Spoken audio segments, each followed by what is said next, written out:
ESR পরিবহন শ্রীরামপুর থেকে যাচ্ছে দীঘা। হঠাৎ মাথায় এলো একটু দীঘা ঘুরতে যাব, অনেকদিন কোথাও যাওয়া হয়নি, কাছে পিঠে একদিনের জন্য একটু ঘুরে আসার দরকার, তাই দীঘাটাকেই ঠিক করলাম। কিন্তু ট্রেনের টিকিট নেই। তখন হঠাৎ মাথায় এলো গত 20 তারিখে শুভ আরম্ভ হয়ে বাসটি শ্রীরামপুর থেকে যাচ্ছে দীঘা।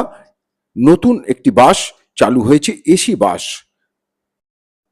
শ্রীরামপুর নগর মোড় থেকে সকাল 6:15 বাসটা ছাড়ছে এবং নিউ দীঘায় ঢুকছে 11:15। একটাই স্টপেজ মাঝখানে কোলাঘাট। নিউ দীঘার মালঞ্চ বা অম্বালিকার সামনে বাসটা থাকছে, দাঁড়িয়ে থাকছে, মানে লাস্ট স্টপেজ। সেখান থেকেই আবার বাসটা ছাড়ছে দুপুর 12:45 এবং শ্রীরামপুর পৌঁছচ্ছে মোটামুটি 5:30 নাগাদ। আমি কন্যাগর থেকেই উঠেছিলাম এবং কন্যাঘরেই নেমেছিলাম। পার হেড ভাড়া 350 টাকা, আপ ডাউন একসাথে বুক করলে 50 টাকা ছাড়। প্রত্যেক যাত্রীর জন্য বাসে 500 ml একটা করে জলের বোতল প্রোভাইড করছে।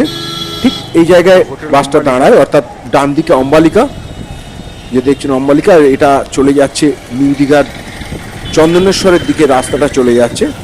আর এই বাসটা দাঁড়িয়ে আছে, আর এই বাঁ দিকে হচ্ছে মালঞ্চ হোটেল। আমার তো সত্যি খুব ভালো লেগেছে, জানি না আপনাদের কেমন লাগবে।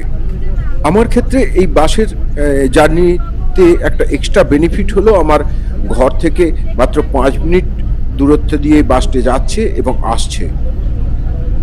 তবে হ্যাঁ, বিরাট নামি দামি কোম্পানির ভলভো বাসের সঙ্গে একে যদি কম্পেয়ার করা হয় তবে সেই জায়গায় হয়তো এটা নয়। তবে আমি প্রায় 6 ফুট উচ্চতার একটা মানুষ, সেখানে বসতে পেরে যথেষ্ট ভালোভাবেই বসে আসতে পেরেছি।